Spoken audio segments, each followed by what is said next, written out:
Welcome to the Deconstructionist Deep Dive. The podcast that doesn't just accept the story. We break it We examine the pieces. and expose the machinery inside. Let's dive in. What if the revered wisdom of Carl Jung, the collective unconscious, the heroic journey inward, isn't just maybe flawed psychology, but actually a brilliantly constructed system? A system designed to make you kind of worship the guru and maybe distrust your own reason. Exactly. Today, we're embarking on this fascinating and pretty complex journey into the mind and legacy of Carl Jung. We've got a rich stack of sources here. Biographical stuff, critical takes on his core theories. Right. And our mission, our goal for this deep dive is really to unpack all these ideas. We want to move beyond just the surface level to understand not just his influence, which was huge, obviously, Undeniably, but the real mechanics. What's going on underneath the theories? What were his key contributions? Sure, but more importantly, where did the critics say, hold on, this falls short? Or maybe even leads you down a bad path. Yeah, getting the full picture and questioning that narrative that's been mixed up. Precisely. Right, let's unpack this. Where do we start? Jung's big invitation, maybe. Yeah, the whole confrontation with the unconscious. Right. Presented as this legitimate, even heroic path of self-discovery. And it leads straight to this really captivating idea that our inner world, our subjective experiences. Your personal myth. Your personal myth, exactly. That it's somehow more valid, more important than external objective facts for understanding who you are. And that's, well, it's deeply alluring, isn't it? The idea that your story holds the ultimate truth. And, well, that's exactly where our sources point to the first bit of machinery, let's call it, the subjectivist fallacy. Yeah. I mean, it gives immense weight to your inner world, which feels good, right? But prioritizing subjective myth over objective fact essentially means you're treating your personal feelings, your beliefs, as if they are objective truths. Which they aren't necessarily. Exactly. And it's not just some philosophical quibble. It creates a shield, a defense against any criticism. Yeah. If your personal truth is the highest authority, then, well, factual errors, logical inconsistencies, Doesn't matter. you just dismiss them, irrelevant to the deeper truth. It makes the whole narrative unfalsifiable. You can't argue against it with facts. Wow. So it's like a profound surrender of reason, almost belief over evidence. That's what the critics argue, yeah. Okay, so building on that, here's where it gets really, really interesting. Jung's most famous ideas, the collective unconscious and archetypes, The bit was. presented as these real universal psychological structures, like they pre-exist in all of us deep down. This idea that we all share these primal patterns, these symbols, it's incredibly compelling. It is compelling, but it forces the question, doesn't it? Are Yeah. these things he actually discovered, like finding a new continent? Yeah. Or are they more like powerful interpretive lenses that we're taught to put on? Okay. Like a framework you apply. Exactly. Our sources flag this as a potential reification fallacy. That's treating abstract concepts like an archetype as if they were concrete things, like biological entities you could find in the brain. But you can't. Well, the sources say there's no real cross-cultural or neurological evidence for these specific structures existing in that way. It looks less like finding a universal blueprint etched into our DNA and more like, well, projecting a specific, maybe culturally shaped framework onto very diverse human experiences. So it's more interpretation than biology. The critics argue it resembles Plato's world of forms, asserting these pre-existing ideals rather than finding empirical proof.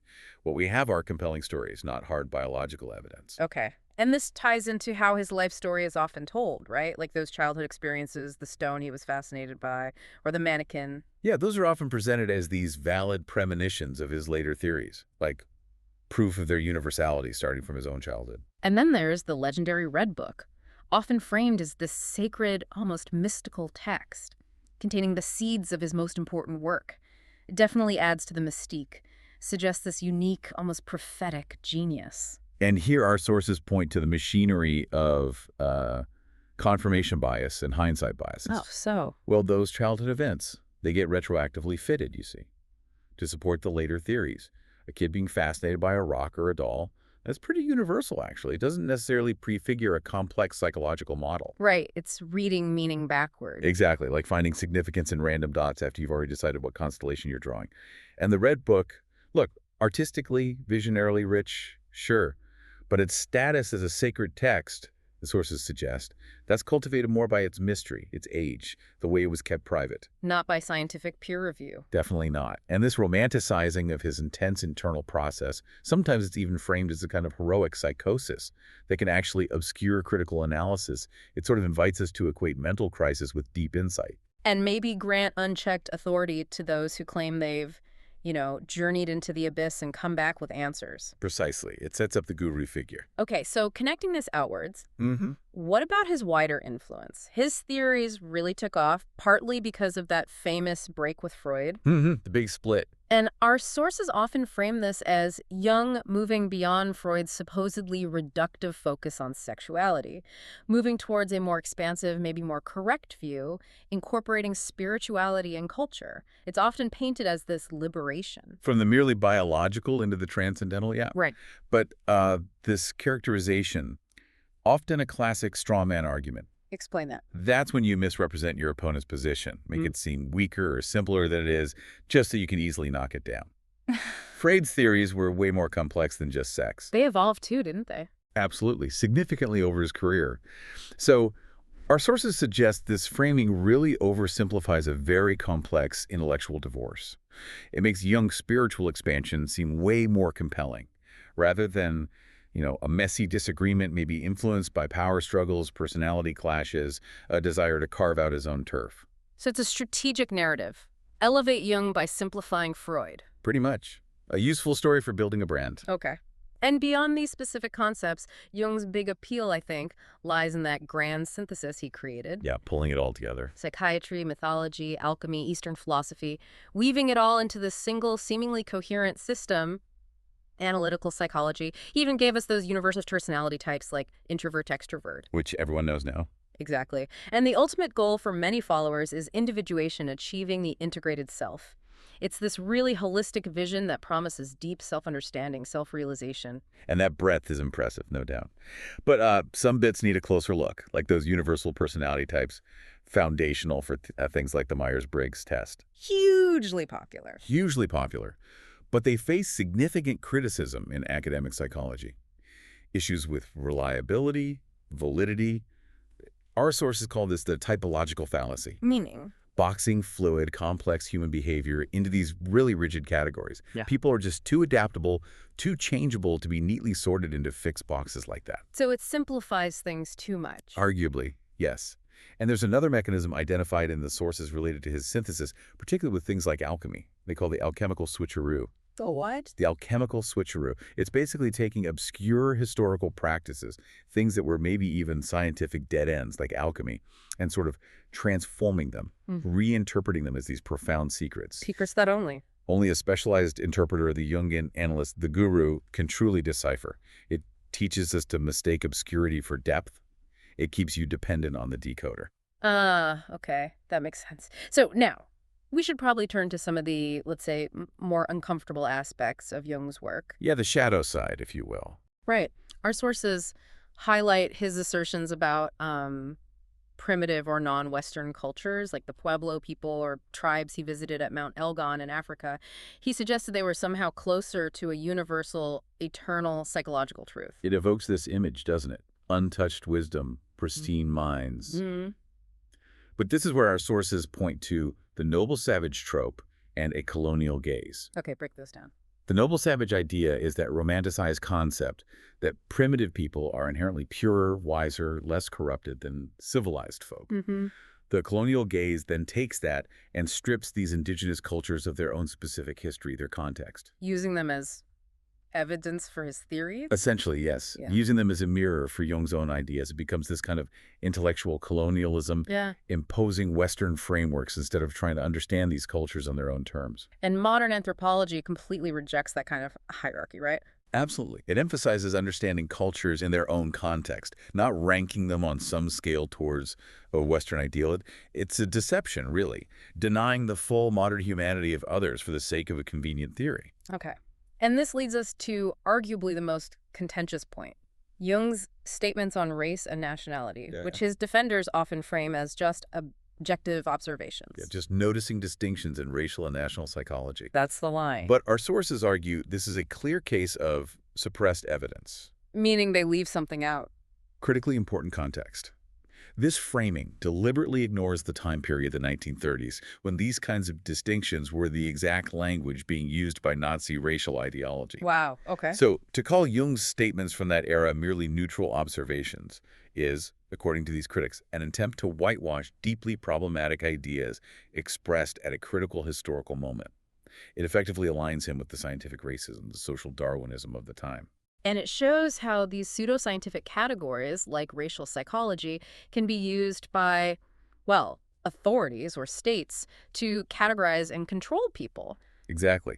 Foucault wrote about this kind of thing, how states use these labels. Now, some might counter here. They bring up his alleged work later, during WWII, as Agent 488 for the OSS, supposedly psychoanalyzing Hitler from afar, aiding the Allies. Right. The spy stories. Suggesting that his later alignment with the Allies kind of absolves him of the earlier stuff. Our sources identify this as a potential example of moral licensing. Moral licensing. Yeah, it's the idea that doing something good gives you permission, consciously or unconsciously, to do something bad later, or it retroactively excuses past bad behavior. This later, actually poorly documented Allied work gets used to kind of clean up his record. To balance out the earlier, more damning associations, like his presidency of that Nazi-influenced medical society, or his writings distinguishing Jewish versus Aryan psychology. Exactly. It's presented as this neat counterweight. But the sources argue it's a maneuver to excuse problematic collaboration through later, possibly exaggerated or minor, acts of defiance. It teaches a pretty dangerous lesson about moral accountability, if you think about it. Definitely. Okay, one more major concept. Synchronicity. Ah, yes. Meaningful coincidences. Right, this idea of a causal connecting principle, something that seems to defy conventional science. It's often seen as one of his more mystical but also really compelling ideas, that coincidences aren't just random, but linked by some deeper hidden order. It is compelling, but it raises a huge red flag for critical thinking. Our sources pretty bluntly describe this as magical thinking. Because it dismisses causality. Precisely. It throws out causality, which is like the bedrock of scientific inquiry, in favor of these spiritually satisfying, meaningful connections. But the problem is, it's inherently unfalsifiable. You can't prove it wrong. Or, right. It's non-predictive. It just invites belief, not verifiable understanding. If you ditch causality, you basically open the door to any explanation, however irrational it might seem. So it's like the ultimate surrender of reason for a comforting story. A beautiful illusion, maybe. That's the argument. A comforting illusion that feels profound. Wow. Okay, so we've covered a huge spectrum here. Ideas that feel deeply insightful next to things that are, well, highly problematic. And many people seem caught in this bind, right? This false dichotomy. Yeah, seeing Jung is either a pioneering hero, this visionary genius. Or just a pseudoscientific bigot, black or white. Exactly. Yeah. And our sources hammer this point. That is a false dichotomy. It completely ignores the vast, complex middle ground, where a thinker can be brilliant and insightful in some areas, while simultaneously promoting ideas that are unscientific or culturally biased or even harmful. Right. People are complicated. Thinkers are complicated. And the ultimate deception, the core mechanism we've kind of been circling around in this deep dive, it's the idea that mystification equals depth. That making things obscure makes them profound. Yes.